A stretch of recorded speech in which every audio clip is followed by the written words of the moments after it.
महाराष्ट्र शासनाच्या मराठी भाषा विभागांतर्गत राज्य मराठी विकास संस्थेद्वारे आयोजित 4थ्या विश्व मराठी संमेलनाच्या या सत्रात शाहीर वामनदादा कर्डक मंचावर मराठी प्रकाशकांचा बदलते प्रवाह या विषयावरील परिसंवादात सहभागी वक्ते आणि उपस्थित रसिक दर्शकांचं हार्दिक हार्दिक स्वागत। या परिसंवादात सहभागी सन्माननीय सुषमा दातार, श्री दीपक पटवर्धन, लतिका भानुशाली, प्रकाश पारखी या चारही चिंतनशील वक्त्यांचं व्यासपीठावर मनपूर्वक स्वागत करते।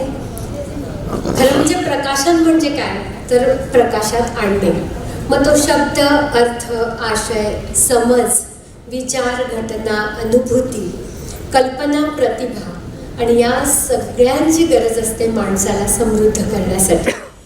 प्रकाशक ह्या सगळ्या गोष्टी प्रकाशात आणतात आणि आपल्याला पिढ्यानुपिढ्या युगानुयुग समृद्ध करीत जातात। इसवी सन 1805 साली मराठीतलं पहिलं पुस्तक प्रकाशित झालं, मात्र ते महाराष्ट्रात न होता कलकत्ता, बंगाल प्रांतातील श्रीरामपूर या गावात प्रकाशित झालं। त्याचं नाव होतं मराठी भाषेचं व्याकरण। 1818 पासून पुण्या मुंबईकडे मुद्रण आणि प्रकाशन व्यवसाय सुरू झाला आणि जोमाने वाढला। याचं कारण म्हणजे पुण्या मुंबईत एकसंघ मराठी असा समाज होता, त्यामुळे मराठी लेखक, वाचक, मुद्रक, प्रकाशक, वितरक यांची दीर्घ परंपरा या प्रदेशाला लाभलेली होती आणि निष्ठावंत, विचारवंत प्रकाशकांनी ती परंपरा जोपासली आणि वाढवली, समर्थित ठेवली। व्यापक सामाजिक सांस्कृतिक भान असलेले, वाङ्मयासह सर्वच कलांवर प्रेम करणारे संपादक, प्रकाशक आणि वाङ्मय चिंतक मराठी भाषेला लाभले। त्यांनी ही अमृतातही पैजा जिंके अशी भाषा कायम समृद्धच केली। आज मराठी भाषेला अभिजात भाषा ही प्रतिष्ठा आणि दर्जा प्राप्त झाला। यात मराठी भाषेतील या नामवंत प्रकाशकांचा मोलाचा वाटा आपण मानलाच पाहिजे आणि अभिमानानं त्यांचा आदरही केलाच पाहिजे।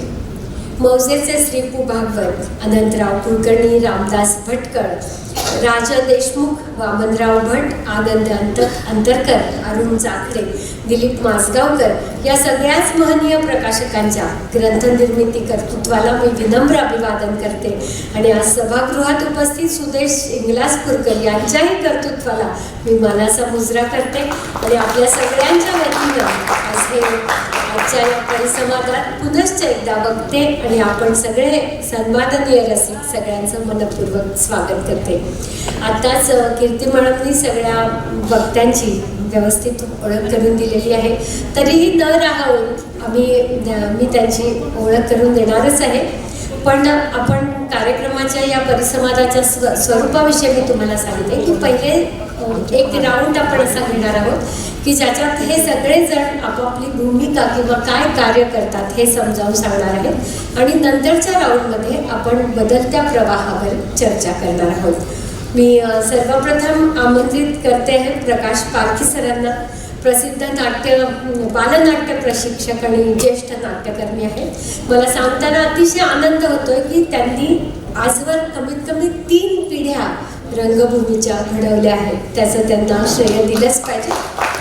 51 वर्षांपासून कलेची कामगिरी त्यांची आहे आणि आज ते इथे कसे हा प्रश्न असेल तर त्यांनी बालनाट्याची अनेक पुस्तकं लिहून आणि प्रकाशित केलेली आहेत। 1978 साली पुण्यात नाट्यसंस्कार कला अकादमीची स्थापना करून ते बालनाट्य प्रशिक्षणाची भक्कम परंपरा त्यांनी संपूर्ण रंगभूमीसाठी, म्हणजे केवळ मराठी नव्हे तर संपूर्ण रंगभूमीसाठी स्थापन केलेली आहे। अभिनय, व्यक्तिमत्व विकास आणि रंगसंस्कार त्यांनी घडवले आहेत। आता सांगितलं तसं सुबोध भावे, सोनाली या सगळ्या मराठी नाट्य क्षेत्रावरच त्यांच्या संपूर्ण कर्तृत्वाचा अमीट असा ठसा उमटलेला आहे आणि त्यांच्या सामाजिक सांस्कृतिक योगदानाबद्दल महाराष्ट्र शासनाचा गुणवंत कामगार पुरस्काराने ते 1987 साली सन्मानित झालेले आहेत। बालरंगभूमी कार्यगौरव उदयसिंह पाटील पुरस्काराने ते सन्मानित आहेत. सेंट्रल गव्हर्नमेंट कल्चरल कमिटीतर्फे आर्टिस्ट ऑफ द इयर या पुरस्काराने सन्मानित आहेत. पर्वती पुण्यभूषण पुरस्काराने ते सन्मानित आहेत. अखंड नाट्यसेवा पुरस्काराने ते 2012 साली सन्मानित आहेत. तरीही अविरत नाट्यसेवा त्यांच्या हातून घडतेच आहे. चित्तरंजन कोल्हटकर पुरस्काराने सन्मानित आहे आणि 2018 साली अखिल भारतीय नाट्य परिषद संलग्न बालरंगभूमी परिषदेच्या अध्यक्षपदीही त्यांची निवड झालेली आहे. आज ते त्यांची संपूर्ण कार्यकर्तृत्वाची संपूर्ण आलेख आपल्यासमोर मांडतायत आणि प्रकाशकाच्या भूमिकेतही आपल्याशी संवाद साधतायत. आमंत्रित करते प्रकाश पारखी सरांना.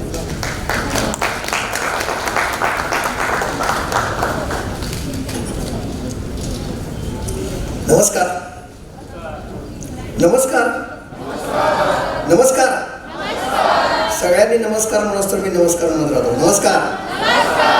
मला काही काळ फार आश्चर्य वाटतं की समोर एवढी व्यक्ती कोणी असेल हात जोडून तुम्हाला नमस्कार करते आणि आपण नुसतंच त्यांच्या तोंडाकडे बघत बसतो.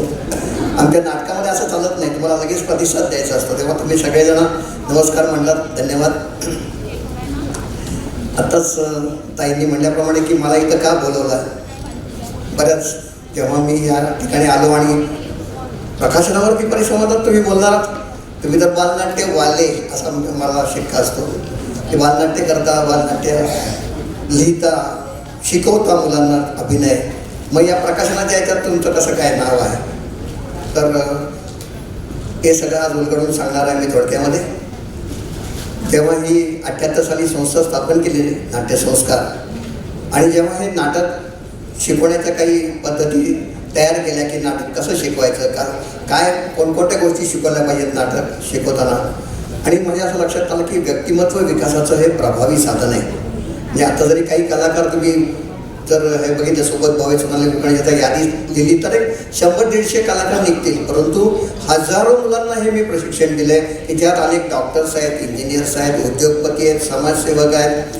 काही याच ह्याच्यामधले वेगळं तंत्र शिकतात की चांगले आघाडीचा मेकअप पण माझा विद्यार्थी आहे मुंबईला, वेशभूषाकार माझी विद्यार्थिनी आहे. आणि हे सगळं करत असताना माझं असं लक्षात आलं की आपण पुण्यामध्ये फक्त शिकवतो आहे, पण हे जर आपण या मुलांना नोट्सच्या संदर्भामध्ये आपण काहीतरी पुस्तक त्याचं तयार केलं तर ते उपयोगी पडेल. म्हणून नाट्यसंस्कार नावाचं पहिलं माझं पुस्तक मी अगदी सुरुवातीला 10 रुपये होतं, आता त्याचं प्रारंभिक नाट्यशास्त्र असं जवळ 200 रुपयापर्यंत त्याची किंमत आली. आणि नंतर माझ्या ते लक्षात आलं की या पुस्तकामुळे फक्त ते पुण्यातच राहिलं नाही, तर ते पुस्तक जिथं जिथं गेलं तिथं तिथल्या लोकांनी बालनाट्य शिबिरं घेताना त्याचा उपयोग करायला सुरुवात केली. अगदी मग नाशिकमध्ये इथं बसलेले आहेत प्रेक्षकांमध्ये, ते कायम सांगत असतात की मला सरांच्या पुस्तकामुळे मी इथं बालनाट्य शिबिर घेतो. असे अनेक जिथे जिथं गावांमध्ये मी गेलो तिथं तिथं मला माझ्या पुस्तकामुळे लोक ओळखायला लागले. मला ओळखत नव्हते, पण हा नाट्यसंस्कार वाचले म्हणे, आम्ही ते तर शिकवताना वापरतो. हा झाला एक नाट्यशास्त्राच्या बाबतीतचा प्रकाशनाचा भाग. आणखीन एक गमतीदार अनुभव मी तुम्हाला सांगणार आहे की ज्याच्यामुळे खरं मी प्रकाशन व्यवसायात आलो. मी नकलांचे कार्यक्रम करत असतो एकपात्री, आणि एका शाळेमध्ये मला बोलवलं की बुवा कार्यक्रम करायला या. मी खरं मोठ्यांसाठी नकला नगरी नावाचा कार्यक्रम करतो, याचे संबंध जगभर त्याचे प्रयोग केले ते. परंतु एका शाळेमध्ये करायचं म्हटल्यानंतर एवढं तासभर काय करायच्या, तर त्यावेळेला माझी एक बालनाटिका भित्रा राजपुत्र नावाची सुप्रसिद्ध साहित्यिक दत्ता टोळे यांनी प्रकाशित केली होती. आणि त्यानंतर त्यांनी काय लक्षात आलं की हे व्यवसाय काय सोपा नाही आहे, बाल साहित्य केला तर अवघडच आहे करणं. त्यांनी तो व्यवसाय सोडून दिला आणि त्याच्या 200 प्रती म्हणजे शिल्लक आहेत, या तूच विकत घे. आता मी कुठं या विकायला, त्या 200 प्रती माझ्या घरी कायम गठ्ठा दिसायचं की आता या खपवायच्या कशा. मला फार, कारण नाटक बसवलं तरी 4-5 बसवलं नाटक तर 4-5 जे काम करणारी मुलं असतील तेवढे घेतील विकत, पण दुकानात जाऊन ते पुस्तक विकायचं हा काहीच त्यावेळेला मला माहिती नव्हती. मग त्या शाळेमध्ये प्रयोग करत असताना माझ्या असं लक्षात आलं की हे आपण हे नाटक एकपात्री करूया. म्हणून पुण्याच्या नवीन मराठी शाळेमध्ये त्याचा एकपात्री मी प्रयोग केला. मुलांना खूप आवडला. मलाही तो एकपात्री करताना वेगळा अनुभव मिळाला, कारण आपण नाटिका तर करत होतो मुलांना घेऊन, पण आपण स्वतः एकट्यानेच नाटक करायचं, ते संपूर्ण सगळे रोल आपणच करायचे. तो मलाही एक छान अनुभव मिळाला आणि तो मुलांना इतका आवडला. आणि मी त्याला सहज विचारलं की हे पुस्तक तुम्हाला वाचायला आवडेल का. तर आता 3री-4थीतली मुलं तुम्हाला माहिती आहे की सगळे सामुदायिक असतात, त्यांचे सगळे समाजासारखं असतं. आवडतं का? हो. पुस्तक वाचायला आवडेल का? हो. कोणाकोणाला हवं? सगळ्यांनी हातवर केले. आता ते पुस्तक त्यावेळेला तुम्हाला आता आश्चर्य वाटेल की ते किती सालची गोष्ट आहे. ते पुस्तक मागणं आता आणलेलं कोणाला बघायचं असेल पुरावा म्हणून तर त्याची किंमत 2 रुपये होती आणि मला त्यांनी ते 80 पैशाला दिलं होतं. मी मुलांना म्हटलं की हे तुम्हाला मी 1 रुपयाला देणार आहे, 2 रुपयाचं पुस्तक. उद्या तुम्ही मात्र आईबाबांकडे हट्ट करायचं नाही, कारण तो एक हे असायचा की हे शाळेमध्ये काहीतरी तोंड काढतात आणि पैसे गोळा करतात. तर म्हटलं हट्ट नाही करायचा. जर आईबाबा म्हणले पुस्तक घ्यायचं 1 रुपयाचं तर उद्या 1 रुपया घेऊन द्यायचा. मुख्याध्यापकांना सांगितलं की बाबा असं असं करायचं आहे. ते म्हणजे काही हरकत नाही, तुम्ही काही थांबू नका विकायला वगैरे, तुम्ही 100 पुस्तकं माझ्या ऑफिसमध्ये नेऊन आणून द्या, मग मी तुम्हाला कळवेन काय झालं ते. मी ती पुस्तकं देऊन माझ्या घरी गेलो आणि तासाभरात शिपाई आला की 100 पुस्तकं संपली, अजून 100 पुस्तकं हवी आहेत. आणि मग मी म्हणलं की अरे आपण प्रकाशित झालं पाहिजे, कारण ती दत्तकवांनी प्रकाशित केलं होतं. आता म्हटलं आपण प्रकाशित करूया, म्हणून मी त्याची पहिली एक आवृत्ती 1000 पुस्तकांची काढली. शाळा जाऊन सांगितलं प्रयोग करायचा का, एकपत्री विचारायचं, फक्त परवानगी अशी मला मानधन देऊ नका, काही नका, मला फक्त पुस्तक विकायची परवानगी द्या. आणि 1.5 वर्षामध्ये जवळजवळ मी त्याचे 150 प्रयोग केले शाळांमध्ये आणि त्या पुस्तकाच्या 6 आवृत्त्या झाल्या, 12,000 प्रती विकल्या गेल्या. मराठी बालनाटिका जे कोणी छापत नाही, तुम्ही बघितलं असेल तर मला लोक विचारत बसवायला बालनाटिकाच नाही आहेत. अशा काळामध्ये न खपणारं पुस्तक बालनाटिकेचं, त्याच्या मी 12,000 प्रती विकल्या. आता माझ्या संग्रहामध्ये पण आहे. मित्रा राजपुत्र आणि इतर नाटिका असं एक पुस्तक त्याचं मी प्रकाशित केलं आहे. हा झाला बालनाटिकेच्या पुस्तकाचा माझा अनुभव. दुसरा जो आता अनुभव मी सांगणार आहे तो आहे दिवाकर स्मृती नाट्यछटा स्पर्धा. आपल्या सगळ्यांना माहिती आहे की दिवाकर नावाचे खूप मोठे साहित्यिक आपल्या मराठीमध्ये होऊन गेले. 1911 साली त्यांची पहिली नाट्यछटा केसरीमध्ये प्रकाशित झाली आणि संपूर्ण महाराष्ट्राला एक वेगळा प्रकार साहित्यातला नाट्यछटा हा अनुभवायला मिळाला. त्या काळामध्ये अतिशय लोकप्रिय झाले. त्यांनी 55 नाट्यछटा लिहिल्या आणि त्या खरं म्हणजे नुसतं साहित्य नाही आहे, तर ते एक परफॉर्मिंग गोष्ट आहे, आपल्याला सादरीकरणाची एक छान अशी हे आहे. तर या गेल्या 100 वर्षामध्ये दिवाकरांच्या नाट्यछटा खूप लोकांनी केल्या, त्याचे प्रयोग केले आणि काहींनी लिहिण्याचाही प्रयत्न केला. अगदी दिलीप प्रभावळकरांपर्यंत नाट्यछटांची पुस्तकं आहेत, परंतु त्या मनाने तो सर्व लोकांपर्यंत पोहोचला नाही. आपल्या अभ्यासक्रमात होती नाट्यछटा, ती सुद्धा नंतर अभ्यासक्रमातून बाजूला झाली आणि नाट्यछटा म्हणजे काय हेच लोक विसरले. पण मला मात्र या नाट्याच्या प्रवासामध्ये माझ्या असं लक्षात आलं की खूप छान प्रकार आहे हा नाट्याचा हा प्रकार. याच्या आपण स्पर्धा घ्याव्यात दिवाकरांच्या स्मृतीप्रित्यर्थ. म्हणून 34 वर्षापूर्वी मी या स्पर्धा सुरू केल्या आणि या स्पर्धा सुरू केल्यानंतर माझ्या असं लक्षात आलं की अरे या दिवाकरांची नाट्यछटा आमची जी पद्धत आहे नाट्याची किंवा त्याच्या वयाला अनुकूल असाच प्रकारचा विषय निवडायचा. आणि दिवाकरांची एकही नाट्यछटा मुलांनी करता येण्यासारखी नाही. 2च नाट्यछटा ज्या कुमार गटासाठी आहेत, पण बॅट नाही आणि बोलावून आल्याशिवाय नाही, की जे अभ्यासक्रमामध्ये होते.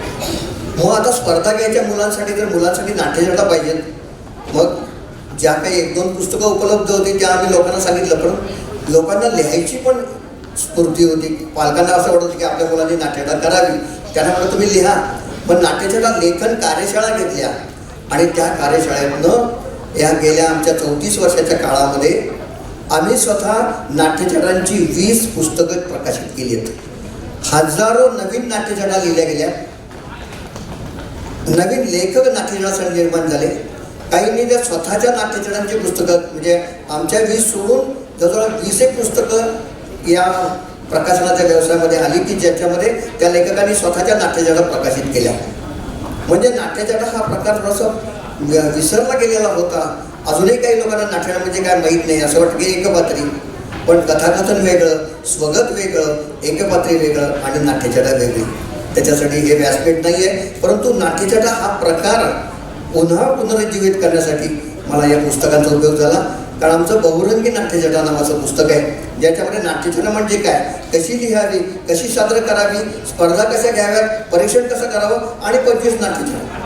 ह्या पुस्तकाच्या पण 6 आवृत्त्या निघाल्या आणि संबंध महाराष्ट्रभर जिथं जिथं हे पुस्तक गेलं तिथे तिथे नाट्यछटा स्पर्धा सुरू झाल्या. आज महाराष्ट्रामध्ये नगर असेल, नागपूर असेल, मुंबईत अनेक ठिकाणी या नाट्यकला स्पर्धा सुरू झाल्या.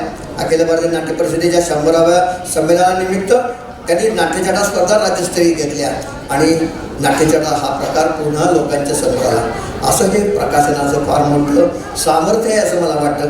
आणि या सामर्थ्याचा उपयोग मी माझ्या चळवळीकरता केला. मी नेहमी सांगतो की ही बालरंगभूमीची जी चळवळ आहे ही मी 3 प्रकारे करतो: प्रशिक्षण, प्रयोग आणि तिसरा महत्त्वाचा म्हणजे प्रकाशन.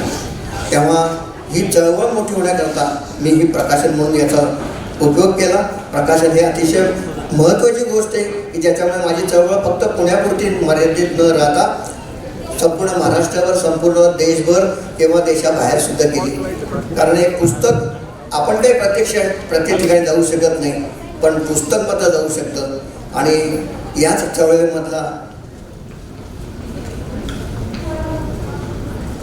चळवळीमधला शेवटचा जो आता माझा भाग आहे चळवळीचा तो म्हणजे अभ्यास नाट्य.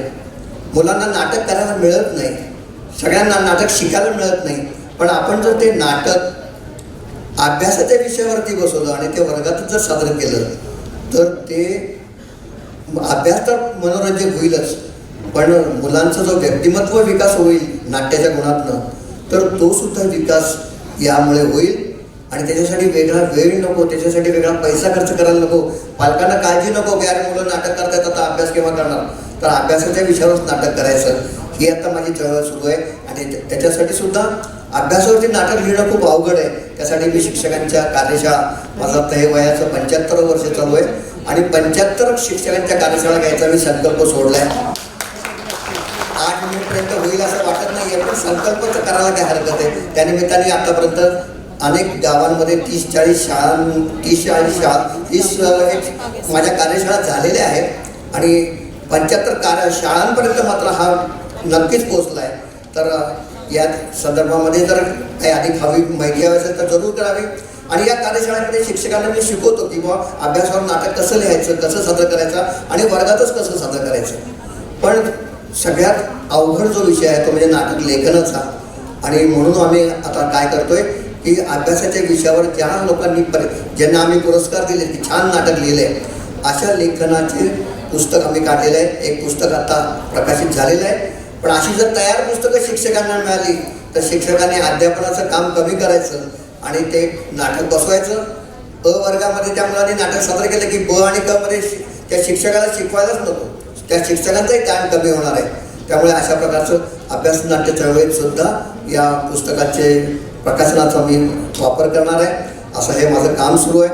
आपण सगळ्यांनी हे कार्य ऐकून घेतलं त्याबद्दल धन्यवाद. जय हिंद, जय महाराष्ट्र. सरांनी हे सांगूनच दिलं की साहित्य, कला, संस्कृती ही वाचनाने, दर्शनाने, ऐकून म्हणजे श्रवणाने आणि रंगभूमीवरील अनुभव प्रबोधनाने वृद्धिंग होत राहते आणि समाज प्रबोधित होत राहतो. म्हणतोच आपण असं की प्रकाशन हा केवळ प्रकाशक हा केवळ व्यावसायिक नसावा तर साहित्य संस्कृतीचा तो संवाहक असावा. अशाच आपल्या दुसऱ्या वक्ता आहेत डॉक्टर लतिका भानुशाली. ग्रंथाली प्रतिष्ठित प्रकाशनाच्या त्या विश्वस्त आहेत. ग्रंथाली नावाच्या अत्यंत प्रतिष्ठित प्रकाशनाच्या त्या स्वतः प्राध्यापक आहेत, प्रथितयश संपादक आहेत, लेखिका आहेत, चरित्र लेखिका आहेत. त्या कोलाज अमेरिकेच्या अंतरंगाचा आणि हा ग्रंथ त्याचा बोस्टन इथे प्रकाशित झालेला आहे. विविध मासिक नियतकालिकांमधून वर्तमानपत्रातून त्यांचं वैचारिक लेखन आहे. पुणे विद्यापीठाच्या त्या PhD आहेत आणि महाराष्ट्र साहित्य परिषदेचा 2013चा उत्कृष्ट प्रबंध पुरस्काराने त्या सन्मानित आहेत. भाषा संचालनालयातर्फे राजपत्रित अधिकाऱ्यांच्या मौखिक परीक्षांच्या परीक्षक म्हणून गेली कित्येक वर्ष त्या कार्यरत आहेत आणि महाराष्ट्र राज्य माध्यमिक उच्च माध्यमिक शिक्षण मंडळाच्या शिक्षण संक्रमण मासिकाच्या त्या संपादक मंडळ सदस्य आहेत. म्हणजे त्यांना प्रकाशनाचा, संपादकत्वाचा आणि अध्यापनाचा असा त्रिवेणी अनुभव आहे. अशा अनुभवी प्रकाशन विश्वातल्या मान्यवरांना विनंती करते लतिका भानुशाली मॅडमला की त्यांनी आपलं भूमिका कथन करावं.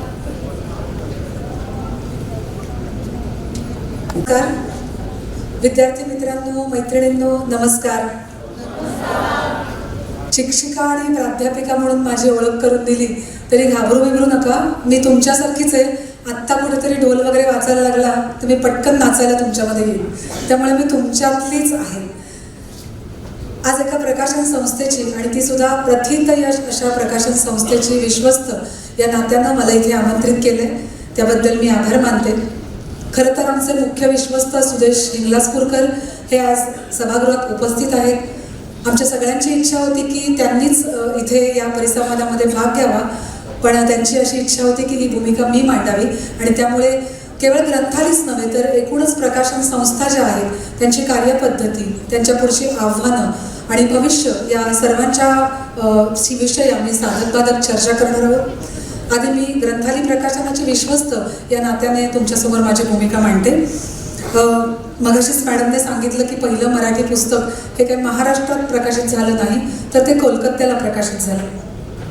महाराष्ट्रामध्ये जो प्रबोधनाचा काळ घडला, कदाचित विद्यार्थ्यांना तो माहीत नसावा की साहित्यामध्ये बदल कसे होत गेले.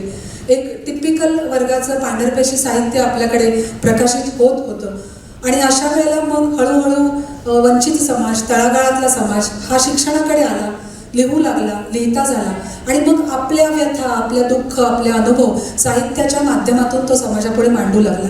आणि यामधून एकूणच प्रस्थापित साहित्यामध्ये खूप वेगवेगळे प्रवाह निर्माण झाले. मग ते दलित साहित्य असेल, प्रादेशिक साहित्य असेल, वंचित समाजाचं साहित्य असेल, अशा वेगवेगळ्या प्रवाहांमुळे काय झालं, ग्रामीण साहित्य होतं की साहित्याची दिशाही बदलली आणि ह्या बदललेल्या वातावरणामध्ये ग्रंथालीचा उदय झाला.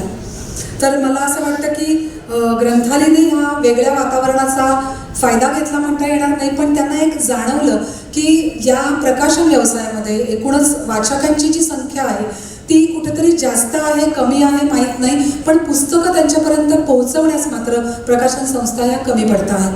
मग आपल्याला या संदर्भात काही करता येईल का, या भूमिकेमधून काही जाणकार पत्रकारांनी ग्रंथालयाची स्थापना केली. त्यामध्ये अग्रगण्य होते कुमार केतकर, दिनकर गांगल, अरुण साधू आणि असा ग्रंथालयाचा प्रवाह सुरू राहिला.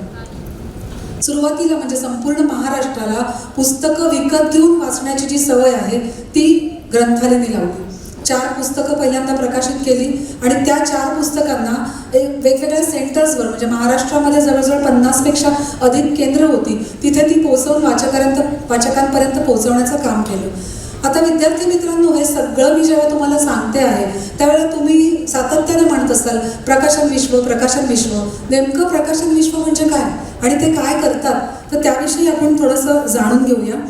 ग्रंथालयाने गेल्या 50 वर्षामध्ये हे सगळं विश्व खूप जवळून बघितलेलं आहे. पूर्वी प्रकाशन म्हणजे फक्त कागदावरची छपाई होती. आज डिजिटल व्यापक विश्व आपल्याकडे आहे आणि ते एका ग्लोबल वळणावर उभं आहे. त्यामुळे मोठ्या काळाचा वेध घ्यायचा आहे, आव्हानं आपल्यासमोर आहेत. आता ग्रंथ हे कपाटामध्ये न राहता ते माणसांच्या हातात मोबाईलमध्ये आलेले, टॅबमध्ये उपलब्ध आहेत. वाचक आता कन्झ्युमर झालेला आहे. त्याला मनोरंजन हवं आहे, त्याला माहिती हवी आहे, त्याला वेगवेगळ्या प्रकारचं विश्व जे आहे ते जाणून घ्यायची उत्सुकता आहे. त्यामुळे वाचकांची अभिरुची जोपासत प्रकाशन व्यवसाय सांभाळायला लागतो. हे खूप मोठं आव्हान आहे. दुसरी एक गोष्ट आता झालेली आहे की ज्याला स्वतःला आपलं साहित्य प्रकाशित व्हावं असं वाटतं, ज्याला सेल्फ पब्लिशिंग आम्ही म्हणतो, ते सोशल मीडियाचा वापर करून वेगवेगळ्या माध्यमातून स्वतःला व्यक्त करतात. मग ते FB असेल किंवा आणखीन कुठलंही माध्यम असेल, तर ही सोय उपलब्ध झाल्यामुळे प्रकाशकांपुढे एक दुसरी फळी उभी राहिलेली आहे. त्याचंही आव्हान आहे. तर मुळात प्रकाशक म्हणजे काय, तर त्याची या सगळ्या काळामध्ये भूमिका बदललेली आहे आणि या बदललेल्या काळाची आव्हानं कशी आहेत ते मात्र मी तुम्हाला नक्की सांगेन. ग्रंथ प्रकाशन म्हणजे लेखकाने लिहिणं आणि प्रकाशकाने ते प्रकाशित करणं एवढीच भूमिका नसते. कारण जो लेखक लिहितो त्याला व्याकरणाची जाण असेलच असं नाही, प्रमाण भाषेचे काही नियम असतात त्याविषयी त्याला ज्ञान असेलच असं नाही. त्यामुळे पुस्तक आलं आणि आम्ही छापलं इतकं सोपं जे तुम्हाला वाटतं तसं प्रकाशन होत नाही. त्याच्यामध्ये खूप जाणकार संपादकांची एक तर टीम तयार करावी लागते. त्यानंतर मुद्रित शोधकं असतात आमच्याकडे, म्हणजे शोधन करणारी लोकं असतात. त्या माध्यमातून आम्हाला प्रूफ रिडिंग करायला लागतं. पुस्तकाचं मुखपृष्ठ काय आहे त्याचा विचार करायला लागतो. विक्रेते असतात, त्यांचं आर्थिक गणित सांभाळायला लागतं. वाचकांपर्यंत पुस्तकं पोहोचवावी लागतात. त्यासाठी वेगवेगळ्या कार्यक्रमांचं आयोजन करायला लागतं. वृत्तपत्रांमध्ये पुस्तक परिचय, समीक्षा हे सगळं छापून येईल याची व्यवस्था करावी लागते. पुस्तकाच्या योजना तयार करायला लागतात आणि मुख्य म्हणजे न विकल्या गेलेल्या पुस्तकांचे गठ्ठे सांभाळत आम्हाला हा व्यवसाय करायला लागतो. आता समाज बदलतोय आणि किती काळ या पारंपरिक पद्धतीने आम्ही पुढे जाऊ शकतो तर निश्चित नाही, त्याच्यात बदल करणं आवश्यक आहे. कारण प्रकाशकाचा व्यवसाय हा जोखीमीचा असतो. तो पैशाची गुंतवणूक करतो. अडकलेले पैसे जर वेळेत त्याला नाही मिळाले तर ही संस्था डबघाईला येऊ शकते. त्यामुळे प्रत्येक प्रकाशन संस्थांची वेगवेगळी ध्येय धोरणं असतात, तत्वप्रणाली असतात आणि त्यानुसार त्यांची मार्गक्रमणा होत असते आणि त्यातूनच लेखक आणि वाचक आणि प्रकाशन संस्था यांच्यामध्ये एक स्वतःचा असा सहबंध निर्माण होत असतो. या सगळ्या पार्श्वभूमीवर ग्रंथाली म्हणजे काय ते आता मला तुम्हाला सांगायचं आहे. ग्रंथाली ही व्यावसायिक प्रकाशन संस्था नाही, तो एक पब्लिक ट्रस्ट आहे आणि मुख्य म्हणजे आमचा जन्म वाचक चळवळ म्हणून झालेला आहे. त्यामुळे आम्ही व्यावसायिक पद्धतीने हा व्यवसाय करूच शकत नाही. आम्ही नेहमी थेट विक्रीवर भर देतो. म्हणजे केंद्रांकडे जाणार विक्री केंद्रांना त्यांचं आर्थिक गणित सांभाळत पुस्तकं देण्यापेक्षा जर पुस्तकं वाचकांना दिली आणि त्यांनाच 50% सवलतीमध्ये ती दिली तर ती जास्त आमच्या चळवळीसाठी उपयुक्त ठरतात यावर आमचा विश्वास आहे. त्यामुळे थेट वाचकांपर्यंत जातो आणि 40-50% सवलत जी असते ती आम्ही पुस्तकांवर देतो. कारण वाचक घडवणं ही आम्ही नैतिक जबाबदारी मानतो. आता हे जे वाचक आहेत त्याची संख्यात्मक आणि गुणात्मक बदल त्याच्यामध्ये झालेले आहेत. गेली 51 वर्ष आम्ही या वाचकांना घडवण्यासाठी वाचक दिन साजरा करतो. आमचे वाचक दिन हे महाराष्ट्रभर होत असतात. पूर्वी पुण्या मुंबईपर्यंत मर्यादित असलेले वाचक दिन आम्ही पुढे विस्तारले आणि वाचक दिनाच्या निमित्तानं साहित्यिक कार्यक्रम आहेत, सांस्कृतिक कार्यक्रम आहेत, वैचारिक कार्यक्रम आहेत, अशा वेगवेगळ्या कार्यक्रमांचं आयोजन करतो. पण हे करत असताना हे सगळे कार्यक्रम आम्ही विनामूल्य उपलब्ध करून देतो. कारण आमचा पब्लिक ट्रस्ट आहे आणि आम्हाला व्यावसायिक पद्धतीने हा व्यवसाय चालवणं हे मंजूरच नाही. मग आणखीन आम्ही पुढे काय करू शकतो तर आम्हाला मुलं घडवायला पाहिजेत. कारण आज जी 60ची मंडळी आहेत, 50 ओलांडलेली मंडळी आहेत, पुढे 30-35 वर्षांनंतर ह्या मंडळींचा जो वाचक वर्ग आम्हाला उपलब्ध आहे तो जर काळाच्या ओघात नष्ट झाला आणि नवीन पिढी जर आम्ही तयार केली नाही तर पुढे वाचक वर्ग काय आणि तो नसेल तर मग प्रकाशन संस्थांचं अस्तित्वच धोक्यात येईल. मग आपल्याला पुढे काय करता येईल या दृष्टिकोनातून ग्रंथालयाची कायमच वाटचाल सुरू आहे. गेली अनेक वर्ष म्हणजे आम्ही दिवाळी अंक ही परंपरा जी आहे ती आम्ही सांभाळतो. महाराष्ट्राचं हे वैभवशाली असं संचित आहे. अनेक लेखक त्याच्यातनं घडले, अनेक वाचक त्यातनं घडले. तर दिवाळी अंक ही वैभवशाली परंपरा संपू नये म्हणून आम्ही दिवाळी अंकांची एक सामूहिक योजना सुरू केली. त्याच्यामध्ये आमचे अंक तर असतातच. रुची मासिक आहे, आमचा प्रतिभांगण अंक आहे, विज्ञानधारा आहे, तो असतोच. पण त्याबरोबर नामवंत प्रकाशकांशी संवाद साधून त्यांचे अंक त्या योजनेमध्ये आम्ही अंतर्भूत करतो आणि एक मोठ बांधून ती वाचकांपर्यंत घरपोच पोचवतो. आणि याला आम्हाला खूप छान यश मिळतं कारण अनेक चांगले दर्जेदार अंक एका ठिकाणी उपलब्ध होतात. ही दिवाळी अंक योजना आम्ही लहान मुलांसाठी सुद्धा राबवलेली आहे. त्यामुळे त्या मुलांचा सुद्धा आम्हाला खूप छान प्रतिसाद मिळतोय. इतकंच नव्हे तर दिवाळीला या अंकांना जोडून आमचे कार्यक्रम आम्ही सादर करतो. यात पुन्हा जसे वाचक दिनाला आमचे कार्यक्रम असतात तसे दिवाळी अंकांना आम्ही साहित्य असेल, संगीत असेल, कला असेल, चित्रकारिता असेल, वेगवेगळ्या क्षेत्रातील लोकांना आमच्या मंचावर आणतो आणि आम्ही कार्यक्रम सादर करतो. वेगवेगळ्या आपल्या साहित्यातले अतिशय ख्यातनाम असे लेखक ज्यांची जन्मशताब्दी वर्ष आपण साजरी करतो अशा लेखकांचे जन्मशताब्दी त्यांचे साहित्यातले जे कार्यक्रम असतात ते सादर करतो. सेलिब्रिटीजला बोलवतो. वेगवेगळे तुम्ही मराठी चित्रपटसृष्टीमधले, नाटकांमधले, सिरियल्समधले कलाकार बघा, ग्रंथालयाच्या व्यासपीठावर येऊन साहित्य लोकांपर्यंत पोहोचवण्याचा प्रयत्न करतो आणि हे सगळं आम्ही विनामूल्य करत असतो. त्यामुळे प्रेक्षकांचा, लेखकांचा, वाचकांचा आम्हाला उदंड असा प्रतिसाद मिळतो. झीचा एक दिवाळी अंक उत्सव नात्यांचा तुम्ही ऐकलेला असेल. त्याच्या 1 लाख प्रती संपवून देण्यासाठी आम्ही कटिबद्ध होतो आणि ते आव्हान आम्ही पेललं आणि तेवढ्या प्रती आमच्याकडून खपल्या गेल्या, संपवल्या गेल्या. झीला आम्ही हे योगदान दिलं. ABPचा दिवाळी अंक तयार करण्यासाठी आम्ही योगदान दिलं आहे. सांस्कृतिक कार्यक्रम, बालनाट्य वगैरे हे सगळं आम्ही या मंचांवर करतच असतो. पण त्यापेक्षा एक आणखीन वेगळी घटना आम्ही 4 वर्षांपासून सुरू केली आहे. उपक्रम पण आहे आणि अंक पण आहे. विज्ञानधारा नावाचा आमचा जो अंक आहे 2023 पासून आम्ही घेतो. ख्यातनाम शास्त्रज्ञ शरद काळे, डॉक्टर शरद काळे पद्मश्री पुरस्काराने सन्मानित आहेत. कचरामुक्त अभियान राबवण्यासाठी भारतभर त्यांचं भ्रमण सुरू असतं. ग्रंथालयाच्या त्या संपर्कात आले आणि सोन्यासारखा माणूस जर आपल्या संपर्कात आला, त्याचं सोनं आपण समाजाला वाटलं नाही तर मग काय दिलं. या भूमिकेतून आमच्या सुदेश शिंगलासपूरकर यांच्या डोक्यातनं अभिनव कल्पना आल्या. त्यांनी पहिल्यांदा विज्ञान धारा हा जो अंक आहे तो सुरू केला. वैज्ञानिक संकल्पना त्या माध्यमातून, भाषेच्या माध्यमातून सोप्या स्वरूपात आम्ही द्यायला सुरुवात केली आणि हा अंकाचा प्रचार आणि प्रसार आम्ही महाराष्ट्रभर करतो, त्याचं वितरण करतो. गोवा सरकारकडनं आम्हाला त्यासाठी मदत मिळते. महाराष्ट्र प्रदूषण मंडळ जे आहे ते आमच्या पाठीशी त्यासाठी उभं आहे. त्यानंतर विज्ञान धारा हा एक उपक्रम सुद्धा आम्ही साजरा करतो. सर आत्ता जसं म्हणाले की ते एकांकिका नाट्य बसवतात, सादर करतात. आम्ही शरद काळे यांची 4 पुस्तकं आहेत नाट्यातून विज्ञानाकडे. ही सगळी विज्ञान संकल्पनेवर आधारित लिहिलेल्या एकांकिका आहेत. आम्ही त्या शाळांना देतो. तिथल्या शिक्षकांना विनंती करतो की या एकांकिकांना तुम्ही बसवा आणि त्यांची मग स्पर्धा आम्ही आयोजित करतो. गेली 4 वर्ष आम्हाला त्यासाठी उदंड प्रतिसाद मिळतोय. जवळजवळ आम्ही आत्तापर्यंत वेगवेगळ्या 8 भागांमध्ये या स्पर्धा राबवल्या आहेत. वारणानगर, गडहिंग्लज, पुणे, नाशिक, रत्नागिरी, सोलापूर, नवी मुंबई, मीरा, भाईंदर आणि यातनं 450-500 विद्यार्थी एका वेळेला आमच्याशी जोडले जातात, एकांकिका सादर करतात आणि त्यांना रोख पुरस्कार, सन्मानचिन्ह, प्रशस्तीपत्रक, प्रमाणपत्रक असं देऊन आम्ही त्यांचा सन्मान करतो. त्यामुळे विद्यार्थी घडवतोय, वाचक घडवतोय, त्याला विज्ञानाची डूब देण्याचं सुद्धा काम सायमल्टेनियसली आम्ही करतोय. डॉक्टर काळे यांच्याबरोबरच आम्ही एक आरोग्य यात्रा हल्लीच आयोजित केली होती. मुंबईमधलेच नव्हे तर वेगवेगळ्या ठिकाणचे तज्ज्ञ डॉक्टर आम्ही घेतले होते. कारण आम्ही फक्त प्रकाशन व्यवसाय नाही आमची वाचक चळवळ आहे. मग वाचकांचं आरोग्य सांभाळणं ही सुद्धा आमची मानसिक सामाजिक जबाबदारी आहे. हे समजून आम्ही आरोग्य यात्रा सुरू केली आणि वेगवेगळ्या 8 जिल्ह्यांमध्ये, एकूण 12 जिल्ह्यांमध्ये आम्ही हे सगळं अभियान जे होतं आमचं ते राबवलं. शाळांमध्ये राबवलं, विद्यार्थ्यांना आरोग्याविषयी जाणीव करून दिली आणि त्या निमित्ताने वेगवेगळ्या विषयांची तज्ज्ञ डॉक्टरांनी ओळख करून दिली. डिजिटल विश्वामध्ये आम्ही पाऊल ठेवलं ते अपघातानेच झालं. करोना आल्यानंतर सगळेच व्यवसाय ठप्प झाले. आता करायचं काय?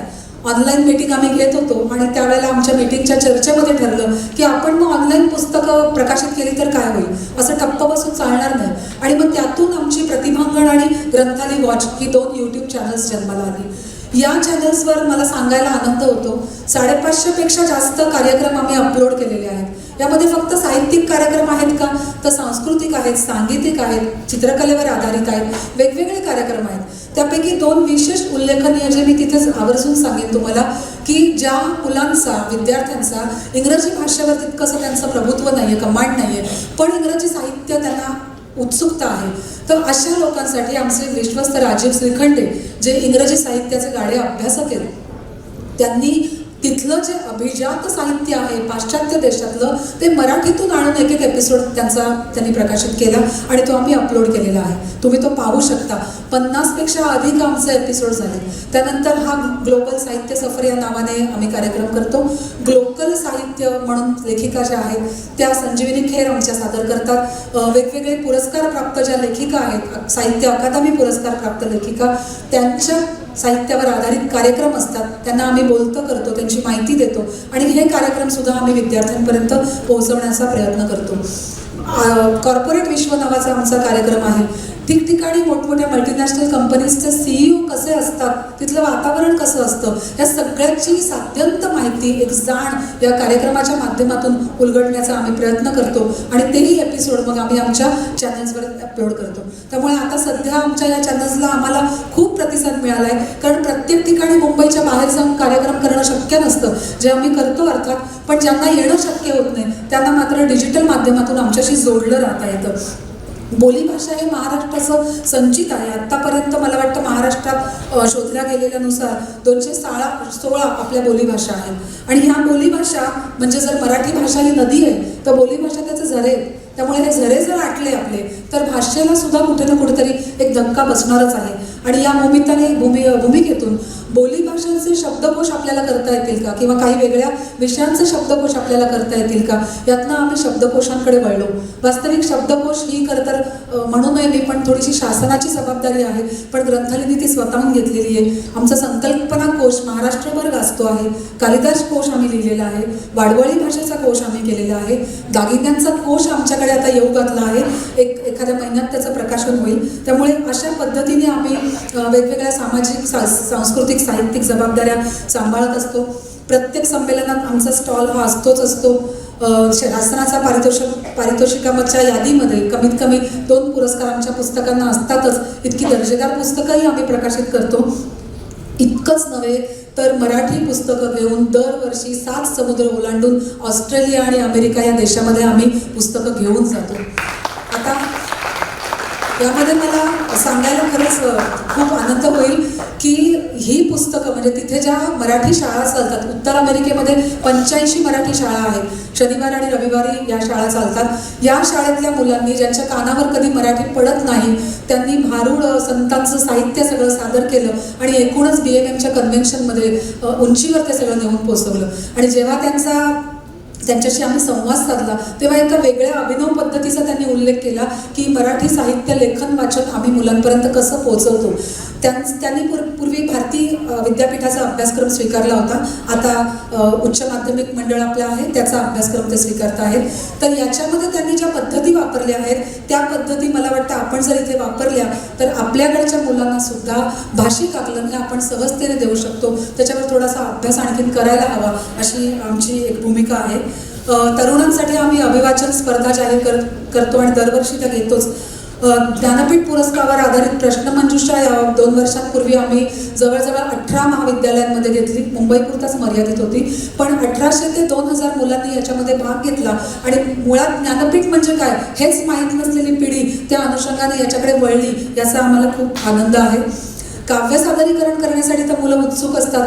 प्रेमकविता म्हटलं की आनंदाला त्यांचा उत्साह उधाण येतं. तर या सगळ्या गोष्टींसाठी सुद्धा आम्ही त्यांना प्रोत्साहन देतो आणि त्यानिमित्ताने कवी आपल्याकडे येतील याची आम्ही एक उपाययोजना करतो किंवा आयोजन करतो. आम्ही आता मागच्या वर्षांपासून एक साधारण अशी भूमिका घेतलेली आहे की कसंही करून 60च्या पुढचे प्रस्थापित लेखक जे आहेत ते आमच्या व्यासपीठावर नसावेत. 40च्या आतली लोक यावीत आणि त्यांनी आत्ताचं विश्व काय, त्यांच्या भावना काय, त्यांच्या अपेक्षा काय त्या सादर कराव्यात. आमच्या वाचक दिनाच्या दिवशी आम्ही असा तरुणांचा मंच सादर करतो आणि त्याला सुद्धा खूप भरघोस असा प्रतिसाद मिळतो. हां मॅडम, नंतर चर्चा आहे आपली. ज्येष्ठांसाठी आमचे वेगळे उपक्रम असतातच, त्यांना आम्ही व्यासपीठ देतो. पण वाचक दिन हा आता आम्ही तरुण लोकांसाठी चालू केलेला आहे. अर्थात त्यात ज्येष्ठांचे कार्यक्रम सुद्धा असतातच. 2 दिवसामध्ये 1 दिवस आम्ही त्यांना दिलेला असतो. त्यामुळे ज्येष्ठांना डावललंय असं अजिबात नाहीये. नवीन पिढी घडवली नाही तर पुढचा वाचक वर्ग कसा घडेल ही चिंता आहे. आम्ही वाचक चळवळ म्हणून जन्माला आलो, तर ही चळवळ जिवंत ठेवणं हे आमचं नैतिक कर्तव्य आहे आणि त्या दृष्टिकोनातून आमची वाटचाल सुरू आहे. भविष्यात आम्ही काय करू किंवा आमच्या पुढे कोणती आव्हानं आहेत ती दुसऱ्या चर्चा करून घेऊया. थँक्यू, धन्यवाद मॅडम. सरांच्या शब्दात म्हणायचं तर रसिकता चार्ज झाला आहे. असंच आपण चार्ज केव्हा होतो जेव्हा अगदी लहानपणीपासून अनेक पिढ्यांमध्ये असं झालं आहे की चार्ज केव्हा होतो जेव्हा एखादं पुस्तक वाचतो. आणि हे सगळं जे आत्ता भानुशाली मॅडमनी सांगितलं ते संचित तो ठेवा जतन करून ठेवणारे पिढ्यानुपिढ्या जतन करणारे असतात आपली वाचनालयं. आपल्या इथे सुषमा दातार मॅडम आहेत. कालच शासनाचा त्यांच्या वाचनालयाला उत्कृष्ट असा तो सन्मान प्राप्त झालेला आहे. मराठी भाषा दिनी सुषमा दातार 90 सालापासून 2017 सालापर्यंत त्यांनी फक्त संस्कृतची जी भाषा जननी आपण मानतो तिची सेवा केलेली आहे. विद्यार्थ्यांना त्याचं अध्यापन केलेलं आहे. मगाशी सांगितलं तसं त्या विद्या मंदिरच्या सचिव आहेत आणि 2012 ते 2015 त्या अध्यक्षही राहिलेल्या आहेत त्या शाळेच्या. आणि 2020 पासून आपटे वाचन मंदिराच्या अध्यक्ष आहेत. वाचन, क्रीडा, प्रशासन या 3ही क्षेत्रांचा व्यापक अनुभव असलेल्या या व्यक्तिमत्व आहेत. म्हणूनच या सर्व क्षेत्रांच्या विद्यार्थ्यांना वाचकांना सतत प्रवृत्त करून वाचनालयाची एवढी मोठी जबाबदारी पेलतायत. त्या अजूनही बॅडमिंटन खेळतात. त्यांच्याकडे बघून वाटतंच आहे आपल्याला शी इज फिट फॉर एव्हरीथिंग. मी त्यांना आमंत्रित करते. नमस्कार.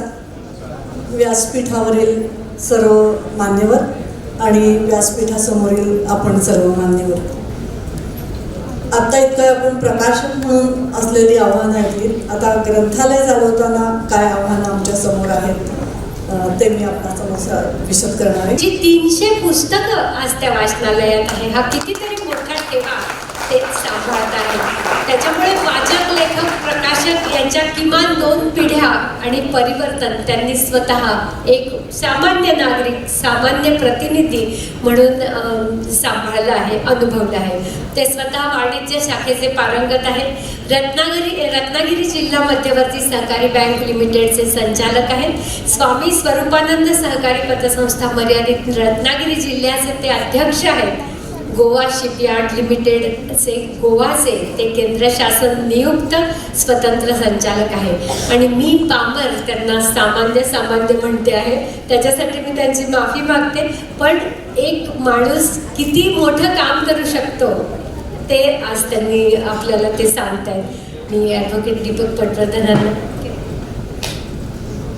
आमंत्रित करते. व्यासपीठ आणि माझ्या समोर उपस्थित असणारे आपण सर्व मराठीवर प्रेम करणारे श्रोतृवर्ग, खरं तर या सगळ्या संमेलनामध्ये अशा पद्धतीने मला बोलायला लागेल असं मला कधीच वाटलं नव्हतं. पण ऑर्गनायझरनी माझा समावेश या परिसंवादामध्ये केला आणि भीतच मी रत्नागिरीतून नाशिकला आलो. मला माहिती आहे माझा वेळ अत्यंत कमी आहे आणि तेवढ्या कमी वेळात बोलण्याचा प्रयत्न मी करणार आहे. मॅडमने आत्ताच सांगितलं की रत्नागिरी जिल्हा नगर वाचनालय हे अत्यंत पुरातन असं वाचनालय आहे. 1828 साली या वाचनालयाची स्थापना झाली. जे एक स्टॉर्ट या नावाच्या व्यक्तीने या वाचनालयाची स्थापना केली. 198 वर्ष पूर्ण झालेलं हे वाचनालय आहे. 1,15,000 ग्रंथसंपदा या वाचनालयाच्या वैभवात सातत्याने वाढ करते आहे. पण केवळ 1,75,000 पुस्तकं म्हणजे वाचनालय नाही, ते या पुस्तकांचा आस्वाद घेणारा वाचक वर्ग यांचा सामूहिक आविष्कार त्या वाचनालयामध्ये घडला पाहिजे. आणि मला सांगायला अभिमान वाटतो की रत्नागिरी ही सुसंस्कृत अशी नगरी आहे आणि ज्या नगरीमध्ये अशा पद्धतीने वाचनालय आहेत त्या सर्वच नगरी या सुसंस्कृत नगरी आहेत असं पुरातन काळात सातत्याने सांगितलं गेलं. तो सुसंस्कृतपणा जनमानसामध्ये संस्कार रूपाने भिनलेला आहे आणि त्यामुळेच 200 वर्षाचा कालखंड हा सहजपणे गाठता येईल अशी स्थिती निर्माण झाली. 1828 ला स्थापना झाली. मी स्थापनेचा एक छोटासा किस्सा सांगतो. स्थापना झाली कारण रत्नागिरी अत्यंत छोटं असं शहर होतं. रत्नागिरीत काम करणारे तत्कालीन अधिकारी, उच्चभ्रू लोक यांना एकत्र येण्यासाठी कोणतंही ठिकाण रत्नागिरीमध्ये नव्हतं आणि असं काहीतरी निर्माण करावं यासाठी टॉर्ट नामक व्यक्तीने हे वाचनालय सुरू केलं. स्वाभाविकपणे अनेक ब्रिटिश अधिकाऱ्यांनी याच्यामध्ये सभासदत्व घेतलं. त्या काळामध्ये 200 वर्षापूर्वी वार्षिक वर्गणी 24 रुपये जमा होत होती. 2 पैशापासून 2 रुपयापर्यंत वेगवेगळ्या कॅटेगरीमध्ये पैसे जमा होत होते आणि 24 रुपयावर हे वाचनालय चालू होतं. कोकणामध्ये प्रचंड पर्जन्यमान असतं. हे वाचनालय चालू असतानाच कधीतरी या वाचनालयाच्या बाहेर ठेवलेला एलिझाबेथ राणीचा फोटो हा पडला. तत्कालीन रिजिमला असं वाटलं की स्वातंत्र्य सैनिकांनी हा काहीतरी विषय केलेला आहे. तात्काळ फतवा निघाला आणि सर्व ब्रिटिश अधिकाऱ्यांना सांगितलं गेलं पीठ वाचनालयाच्या सभासदत्वाचा राजीनामा तात्काळ द्या. क्षणाचाही विलंब लागला नाही. दुसऱ्या दिवशी सर्वच्या सर्व ब्रिटिश अधिकाऱ्यांनी राजीनामा दिले. स्वाभाविकपणे उत्पन्नाचं साधन जवळजवळ संपुष्टात आलं आणि काही दिवसातच हे वाचनालय बंद पडलं. त्यानंतर काही कालखंडानंतर न्यायमूर्ती खारेघाट एक प्रसिद्ध न्यायमूर्ती रत्नागिरीमध्ये आले. प्रचंड लोकसंग्रह त्यांनी निर्माण त्या काळात केला होता आणि त्यांच्या असं लक्षात आलं की इथे वाचनालय सुरू होतं आणि ती इमारत बराच काळ बंद आहे. मग त्यांनी गव्हर्नरकडे रद्दबदली केली. त्यांनी एक पिटिशन तयार केलं आणि त्या पिटिशन मध्ये वस्तुस्थिती मांडली की पर्जन्यमानामुळे हा एलिझाबेथ राणीचा फोटो पडला होता. याच्यामध्ये कोणत्याही पद्धतीच्या ऍक्टिव्हिटीज नव्हत्या आणि त्यावेळेला ब्रिटिश गव्हर्नर कन्व्हिन्स झाले आणि त्याच्यानंतर हे वाचनालय चालू झालं. पण त्यावेळेमुळे ज्या बंद कालावधीमध्ये असणारी अत्यंत मौल्यवान अशी ग्रंथसंपदा नष्ट झाली. त्यानंतर स्वातंत्र्यवीर सावरकर स्थानबद्धतेत असताना रत्नागिरीमध्ये होते. कोकण नेटिव्ह लायब्ररी असं सुरुवातीचं 1828चं नाव होतं. स्वातंत्र्यवीर ज्या वेळेला रत्नागिरीमध्ये वास्तव्याला होते त्यांनी या वाचनालयाचं नामकरण केलं आणि रत्नागिरी नगर वाचनालय असं या वाचनालयाचं नामकरण झालं. त्यामुळे एक आमचं भाग्य आहे की स्वातंत्र्यवीर सावरकरांनी या वाचनालयाचं नामकरण केलंय असं हे वाचनालय आहे. लोकमान्य टिळकांचे वडील या वाचनालयाचे सभासद होते. तुम्ही म्हणाले फार पुराणातले दाखले झाले, आम्हाला नवीन काहीतरी सांगा. वाचनालयांपुढे आव्हानं मोठी आहेत. माझी ओळख करून देताना आता मॅडमनी सांगितलं होतं, मला भीतीच होती खरं तर नाशिकमध्ये येऊन मध्यवर्ती बँकेचा संचालक आहे अशी ओळख द्यायची, म्हणजे नाशिककर घाबरतील माझ्यावरचा विश्वास होईल. पण रत्नागिरीची मध्यवर्ती बँक अत्यंत अप टू डेट बँक आहे, अत्यंत चांगल्या पद्धतीने चाललेली बँक आहे. प्रचंड नफा त्या बँकेला होतोय. महाराष्ट्रातली 2 नंबरची बँक म्हणून ओळखली जाते. अशा या विविध संस्था ज्या आहेत की ज्यांच्यावर मला काम करण्याची संधी मिळाली, त्या संस्थांचा उपयोग करत मी या वाचनालयाचा पाया आर्थिक सुदृढता निर्माण होईल अशा पद्धतीने निर्माण केला. त्यामुळे साहित्य क्षेत्राशी माझा कोणताही संबंध नसला तर या आर्थिक पायाच्या जोरावर ते वाचनालय उभं करण्याचा प्रयत्न मी 27 वर्ष केला आणि त्यामुळे महाराष्ट्रात अन्य कुठच्याही वाचनालयाकडे नसेल अशी उत्तम इमारत आम्ही 1 वर्षात बांधून जवळजवळ पूर्ण केली. 12,000 चौरस फुटाची इमारत, 2 मजली इमारत आम्ही तयार केली. त्याचाही किस्सा 2च मिनिटात सांगतो. 72 साली आम्हाला जागा नगरपालिकेने लीजवर दिली होती. 72 सालाचं लीज आमचं 52 सालातलं लीज आमचं 72 साली संपलं. 72 सालामध्ये ते लीज परत रिन्यू झालं. 92 सालामध्ये परत संपलं. पण परिवर्तन हा सगळ्याच गोष्टींचा अविभाज्य भाग आहे. 52 साली वाचनालय या संस्थेला एक वेगळं महत्व होतं. त्यावेळेचे राजकारणी हे त्या पद्धतीने या सगळ्या चळवळीकडे बघत होते. पण कालांतराने जे बदल झाले, 94 साली फटका आम्हाला बसला. लीज अग्रीमेंट संपुष्टात येऊन 2024 उजाळेपर्यंत वाचनालयाकडे लीज अग्रीमेंट करार रूपाने नव्हतं. हे वाचनालय त्या ठिकाणून हटवलं जाईल की काय अशा प्रकारची परिस्थिती निर्माण झाली होती. स्वाभाविक आहे, जागेचा तुकडा याला सोन्यापेक्षाही जास्त भाव आहे आणि ती जागा आपल्याला मिळावी आणि मध्यवर्ती जागा आपल्याला मिळावी अशा प्रकारची इच्छा त्या ठिकाणी होती. कमर्शियल ट्रान्झॅक्शन चालू होते. पण वाचनालयाचा प्रतिनिधी म्हणून आमची संपूर्ण टीम या कटाच्या विरोधात उभी राहिली आणि 24 वर्षानंतर आपले मराठी भाषेचे मंत्री नामदार उदयजी सामंत यांनी पाठिंबा दिल्यामुळे परत 30 वर्षाचं लीज वाचनालयाला रिन्यू करून मिळालं आणि ज्या दिवशी रिन्यू करून मिळालं त्याच्या दुसऱ्या दिवशी वाचनालयाने नगर परिषदेमध्ये आपल्या बांधकामाचा प्रस्ताव टाकला तेव्हा गोष्ट अशी लक्षात आली की आमचा FSI नगरपालिकेने ऑलरेडी वापरून टाकला होता.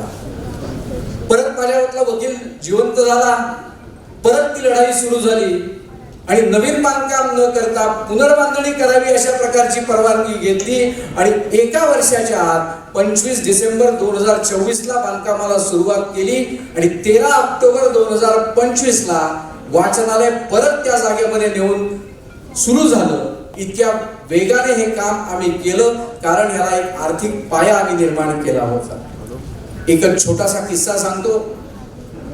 पद्मश्री डॉक्टर जयंत नारळीकर एकदा कार्यक्रमासाठी रत्नागिरीमध्ये आले होते. वाचनालयातच कार्यक्रम होता. गेल्या 27 वर्षामध्ये 288 कार्यक्रम विविध प्रकारचे या वाचनालयाच्या माध्यमातून आम्ही केले.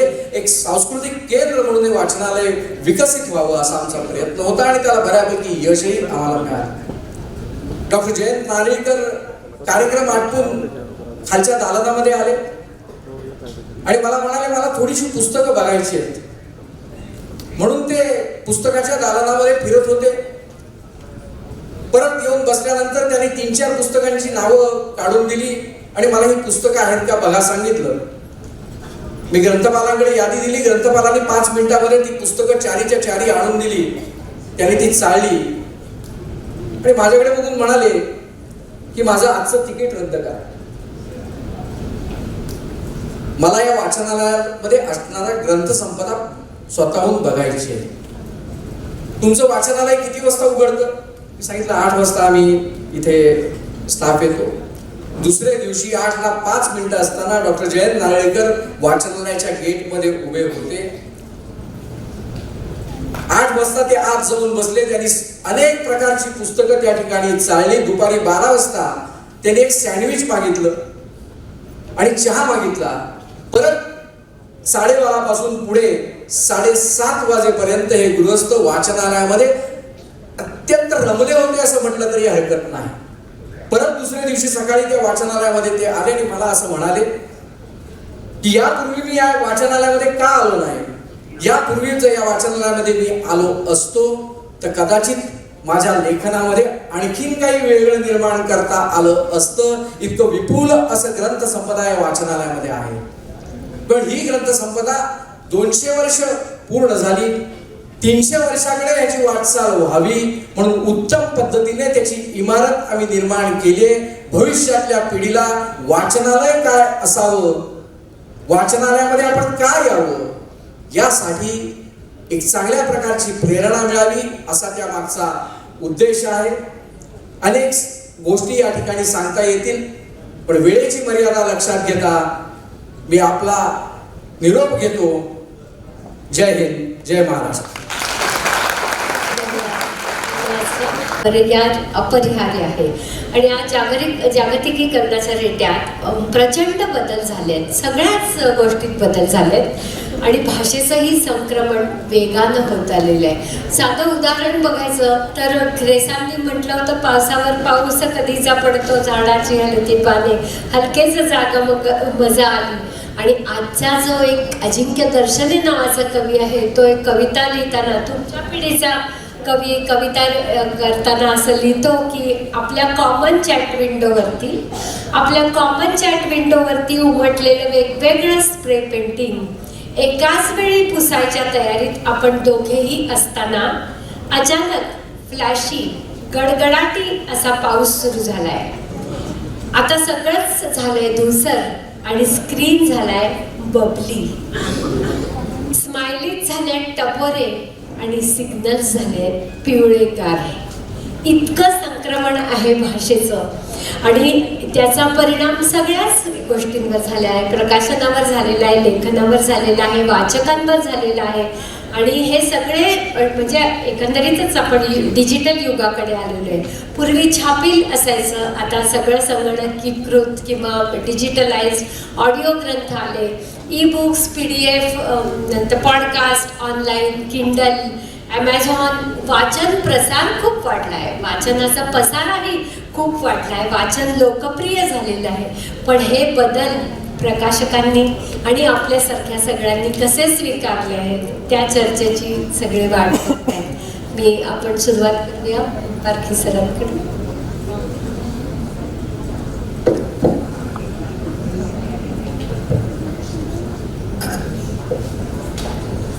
आपण म्हणतो की तंत्रज्ञान बदलत चाललंय, त्यामुळे सर्व काही गोष्टी बदलत चाललेल्या आहेत. परंतु मला असं वाटतं की पुस्तक जे आहे, पुस्तक वाचन हे माझा स्वतःचा अनुभव असा आहे की मी ऑडिओ कॅसेट्स काढल्या, ऑडिओ सीडीज काढल्या, व्हिडिओज काढल्या. पण जसं जसं तंत्रज्ञान बदलत गेलं तसं तसं त्याचा सगळा म्हणजे तसे ते नुसते डम करून ठेवावे लागले. पण माझी पुस्तकं कधीच मला फेकून द्यावी लागली नाहीत. कॅसेट्स अक्षरशः बंगारात टाकून द्यावं लागल्या, कारण आता टेप रेकॉर्डर्स राहिले नाहीत. त्यामुळे तंत्रज्ञान जरी बदलत असलं तरी पुस्तक प्रकाशन हे कायम राहणार आहे. त्यामुळे पुस्तक प्रकाशन करायचं नाही असं करू नये प्रकाशकांनी. किती तंत्रज्ञान असू दे, पुस्तक हे पुस्तक पाहिजेच असं मला वाटतं. तुमचा प्रश्न आहे की या सगळ्या बदलत्या एकूण वातावरणामध्ये आमची भूमिका काय असते. खऱ्या अर्थाने सांगायचं तर कुठेतरी थोडंसं सगळ्याच प्रकाशन संस्थांना ही आव्हानं पेलताना आता त्रास होतोय. 30-35 वर्षानंतर काय परिस्थिती असेल याची चिंताही आम्हाला भेडसावते. पण त्यावेळेला मग आजूबाजूला पाहिल्यानंतर कळतं की काही वेगळे बदल करणं आपल्याला आवश्यक आहे. उदाहरणार्थ युरोपमधला एस्टोनियासारखा देश आहे. या देशावर रशियाचं राज्य होतं आणि रशियन भाषा लादली गेलेली होती. पण ज्या क्षणी त्यांना स्वातंत्र्य मिळालं तर त्यांनी तळापासून प्रयत्न केले आणि सगळ्यात पहिले शिक्षणामध्ये आमूलाग्र बदल केला. भाषेला एक दर्जा मिळवून देण्याचा प्रयत्न केला.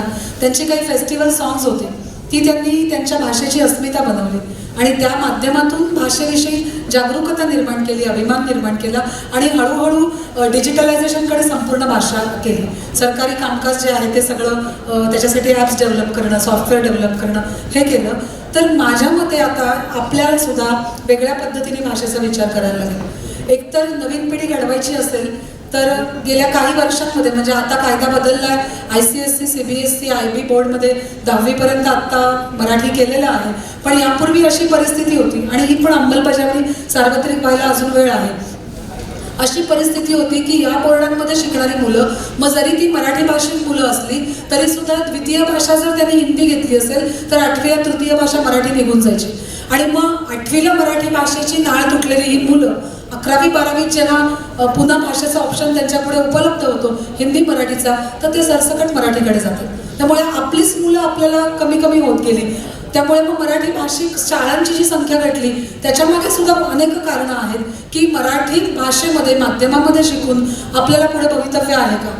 आज एक खूप सकारात्मक बदल आपल्याला दिसतोय की अभियांत्रिकी शिक्षण जे मराठीमधनं चालू केलं त्या कॉलेजेसला प्रचंड असा प्रतिसाद मिळतो आणि ज्यांनी संपूर्ण अभियांत्रिकी शिक्षण मराठीत घेतलं त्यांची पूर्ण बॅच त्यांना मोठी मोठी पॅकेजेस मिळून नोकऱ्या मिळाल्या. ही आत्ताची बातमी आहे. म्हणजे आपल्या भाषेमध्ये आपण प्रयत्न केला तर हे सगळं घडू शकतं. त्यामुळे हे घडत असताना मग आम्ही प्रकाशक कुठे मागे राहणार आहोत. तर आम्हाला याच्यामध्ये काय करता येईल, अधिकाधिक मुलांना घडवणं, वेगवेगळे विषय सुद्धा भाषेच्या माध्यमातून आणणं आणि प्रकाशित करणं, विषयाची आशयाची गोडी भाषेमधून मुलांना लावणं, असं सगळं आम्हाला करता येतं. आणि दुसरी गोष्ट, लहान मुलांना मला वाटतं कायम बोधपर तुम्ही काही देत केलं तर ते कंटाळतात.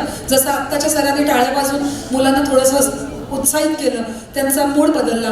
हॅरी पॉटरकडे आपण त्या दृष्टिकोनातून पाहू शकतो की ते काय अस्सल साहित्य नाहीये, अनुभवातून निर्माण झालेलं नाहीये, प्रतिभेतनं निर्माण झालंय. पण त्या काळात ज्यांनी हॅरी पॉटर वाचला ती आता पिढी 30शीला आली पण त्यांच्या हृदयामध्ये हॅरी पॉटर आहे. तर विषयाची विविधता अशी आम्हाला आणता येईल का, डिजिटल माध्यमातून आम्ही सगळं हे काही करू शकतो का, असे वेगवेगळे प्रयोग आम्हाला करायला लागतील. आणि ते जर आम्ही ड्रास्टिकली केले नाही तर मला वाटतं मग आम्हाला भवितव्य कठीण होऊ शकेल. पण सुदैवाने सगळ्या प्रकाशन संस्थांनी हे बदल स्वीकारलेत आणि आम्ही पोहोचण्याचा प्रयत्न करतो. तर तसंही म्हणजे प्रकाशन क्षेत्र हे कधीच स्थिर नसतंच. त्याला कालापरत्वे सगळं स्वीकारावंच लागतं, सगळे बदल स्वीकारावेच लागतात. तंत्रज्ञान, वाचकांची आवड, बाजारपेठ, सामाजिक गरजा हे बदल स्वीकारूनच भविष्य काळात प्रकाशन अधिक सक्षम आणि व्यापक होईल याच्यासाठी सगळे आपण वचनबद्धही आहोत आणि कटिबद्धही आहोत. पण आता असं होतंय की कुठलाही माणूस काहीतरी लिहितो, स्वतःच ते प्रकाशित करतो त्याला काही एक प्रकाशक संस्था वगैरे लागत नाही पाठीशी, तर हेही एक आव्हानच आहे ना प्रकाशकांपुढे. आणि पण मला वाटतं हे सकारात्मक आव्हान आहे, कारण काही वेळेला त्यातनं दर्जेदार साहित्यिक सुद्धा आम्हाला सापडतात. समीर गायकवाड सारखा लेखक ताकदीचा लेखक आहे. खुलूस नावाचं त्याचं पुस्तक आहे. वेश्या व्यवसाय करणाऱ्या स्त्रियांवर त्यांचं जे जीवन आहे आणि त्यातल्या व्यथा आणि वेदना आहेत त्यांनी त्या पहिल्यांदा FB वर मांडल्या. आणि एवढं मोठं दारुण दुःख असलेल्या ह्या वेदना त्या काळजातनं उतरल्यात त्याच्यात. केवढं मोठं साहित्य गवसलं ना आपल्याला. तर या माध्यमामध्ये सुद्धा लेखक सापडतात. उलट त्याच्यातलं साहित्य घेऊन पुस्तक निर्माण करता येऊ शकतं. म्हणजे सकारात्मक दृष्टिकोनातून पाहिजे. मी आता आज मुद्दा मांडणार होते. कोरोनापासून छोट्या छोट्या गावातनं पुस्तकप्रेमी ग्रुप किंवा वाचनकट्टा असे सुरू झालेले आहेत आणि त्याच्यावर अनेक चांगले लोक लिहित असतात. आणि ती त्यांनी एखादा विषय निवडतात आणि त्या विषयावर लिहितात. त्यातनं अनेक कविता, अनेक चांगले ललित लेख हे लिहिणारे लोक तयार होत आहेत. आणि त्यांच्या वेगळ्या प्रकारे मुद्रित शोधून त्याची मुखपृष्ठ, त्याची छपाई हे करणारे छोट्या छोट्या प्रकाशन संस्थासुद्धा विकसित होत आहेत. आणि अशा प्रकारची पुस्तकं ही प्रसिद्ध होत आहेत. ही खरोखर चांगली. आता समीर गायकवाड सरांचा त्यांनी उल्लेख केला. अतिशय सुंदर असं फेसबुकवर लिहितात, पण त्यांची फुलूस आणि झांबळ ही पुस्तकं पण अतिशय सुंदर आहेत. आणि फेसबुकमधनंच हे काही पुढे आलेले लेखक आहेत. आणि यासाठी प्रकाशन संस्थांनी आपले पण योजना आणि या डिजिटल माध्यमातून त्याच्यावर पुढे जावं असं वाटतं. की एखाद्या पुस्तकावर चर्चा करणे किंवा एखाद्या पुस्तकावर लिहिणे किंवा एखादं त्याच्यावर परिसंवाद अशाच प्रकारचा असे कार्यक्रम केले तर त्या पुस्तकाबद्दल चर्चा होईल आणि वाचक त्याकडे वळतील असं वाटतं. आपण आता डिजिटल माध्यमं आणि आव्हानं या संदर्भात बोललो, तर वेगवेगळ्या प्रकारच्या आव्हानांना सामोरं जात असताना पुस्तक जगतासमोर किंबहुना प्रकाशन जगतासमोर एक खरं मोठं आव्हान आहे. ते स्वातंत्र्यानंतर इतक्या कालावधीतही आपल्याला बाजूला करता आलेलं नाही. मोठ्या शहरांमध्ये वगळता छोट्या शहरांमध्ये पुस्तक विक्रीचं केंद्र उपलब्ध नाही. आणि त्यामुळे मला वाटतं हे हर्डल आपण दूर केलं पाहिजे. याच्यात शासनाने आपल्याला काहीतरी मदत केली पाहिजे. एक गोष्ट करता आली, सगळ्या नगर वाचनालयांना आता त्यांच्या प्रिमायसिसमध्ये पुस्तकं विक्रीचं केंद्र हे उघडता येणार आहे. त्यामुळे प्रकाशकांसाठी ही एक अत्यंत मौलिक अशी गोष्ट आहे की ज्याचा उपयोग करून पुस्तकं वाचकापर्यंत पोहोचवण्यासाठी एक नवीन प्लॅटफॉर्म आपल्याला उभा करता येऊ शकेल. धन्यवाद सर. तुमच्या तरुणाईसाठी तुमचंच प्रतिनिधित्व करणारं एका 4 ओळींनी मी ही चर्चा संपवते. तुमच्याचपैकी एका अज्ञात कवीने लिहिलेलं आहे, सोशल मीडियावर लिहिलेलं आहे, पण अतिशय आशय संपन्न असं लिहिलेलं आहे. मला तुकारामाचा अणू व्हायचंय, मला तुकारामाचा अणू व्हायचंय, मला मुक्ताईची मुंगी व्हायचंय, मला चोखा मेळ्याची हाडं व्हायचंय आणि मला जातीपातीच्या इतिहास भूगोलाकडे जाऊन माणसाला व्यक्त करणारा शब्द शोधायचा आहे. एकदा तो शब्द सापडला की माणसाच्या करुणेची, संवेदनेची, प्रार्थनेची तंतोतंत अनुवाद करेल अशी भाषा माझ्या हाती येईल. आणि तेच साहित्य मला प्रकाशित करायचं आहे. सगळे या युगाचे बदल स्वीकारत प्रकाशकही असंच अर्थपूर्ण साहित्य प्रकाशित करतील आणि वाचकांना समृद्ध करतील याच विश्वासाने आजचा हा चर्चात्मक परिसंवाद किंवा असा विसाभार संपला असं जाहीर करते. सगळ्यांचे मी मनपूर्वक आभार मानते. आपल्या सगळ्या दर्शकांचे मी मनपूर्वक आभार मानते. या पूर्ण झालेले धन्यवाद.